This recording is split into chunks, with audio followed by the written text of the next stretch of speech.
In this video, I'll be showing you how to change your door jamb sensor on a 2004 to 2012 Chevy Colorado and GMC Canyon.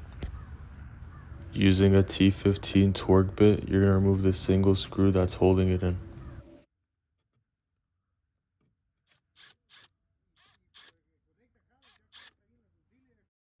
Now you could just pull it out. To remove the wire harness, push down on the little tab and then just pull it out.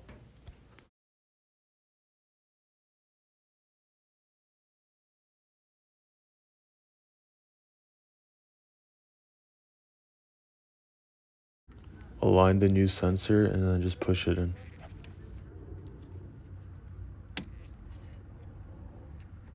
Now you can align it back in and put in the screw.